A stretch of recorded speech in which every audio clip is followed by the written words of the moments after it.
Hey everyone, welcome back. Hope you're having a fantastic day so far. So in a matter of weeks or possibly months, right around 2.8 million plus Americans are expected to receive huge back retroactive payments from the Social Security Administration. We're going to be covering who can expect to receive those payments and why. But before we go ahead and dive into it for today, if you would like to receive up to $200 in free stock or $200 in free cash, in a pinned comment below, I will be leaving a link to Robinhood. All you have to do is once you click on that link is just sign up for a free account and then simply link your bank account. You do not even have to make an opening deposit. At that point in time, Robinhood will be sending you one free stock worth all the way up to $200. And if you really just have the cash, all you have to do is once you receive the free stock is just sell it for what it's worth and then transfer the cash value right back to your bank account. Okay, so diving right into it for today, before we get into those back payments that right around 2.8 million Social Security beneficiaries can expect to receive, before we get into that, we're going to get into some of the other policies that Trump currently has lined up, or one specifically, and that has to do with immigration. And why exactly does immigration have to do with Social Security? Well, we are going to be getting into that in just a minute, because we have some experts coming out and saying that Trump's mass deportation plan could actually impact Social Security in a negative way. We are going to be covering what they are saying. So according to Business Insider and AOL, Trump's mass deportation plan could drain more than $20 billion a year from Social Security. So President Donald Trump's mass deportation plan could have a significant economic side effect, draining the Social Security fund. As more Americans reach retirement age, many without adequate savings, Social Security can be a financial anchor. The checks average $1,976 monthly, and for thousands of older adults told Business Insider they rely on the money to pay for essentials. However, the checks often aren't enough to live on. Trump's vow to carry out a mass deportation of people living in the U.S. illegally could make matters more difficult because the Social Security fund is largely financed by payroll taxes from American workers. The Social Security Administration told BI that deportations could cut annual cash flow by $20 billion, potentially reducing retirees' benefits over time.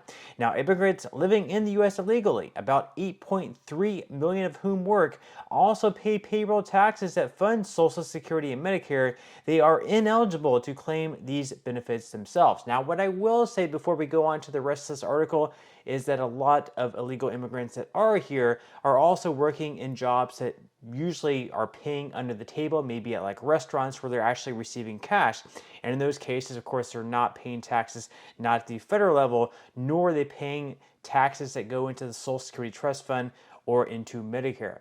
Now, they go on to say here that what's more, the president's deportation agenda is likely to have far-reaching effects on the immigrant labor force in the U.S.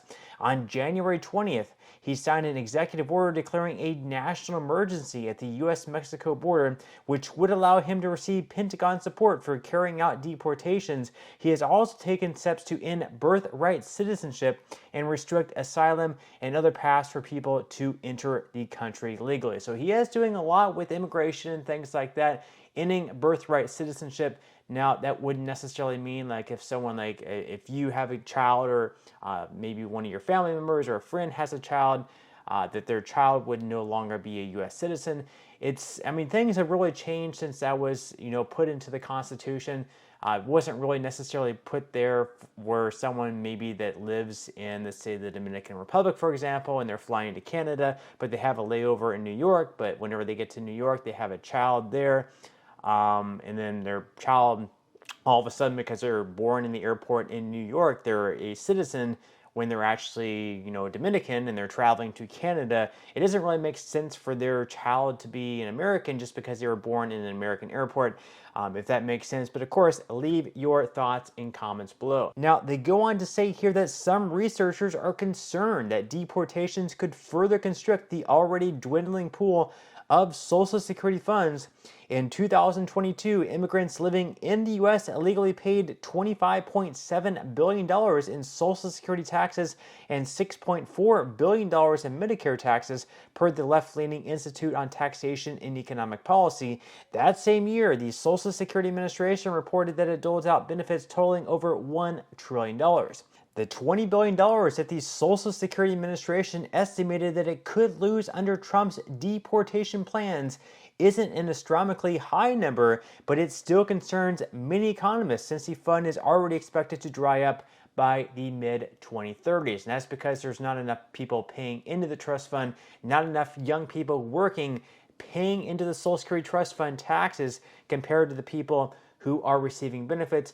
Now, before we had a lot of younger people working, paying into the trust fund, and fewer older people actually receiving the benefits.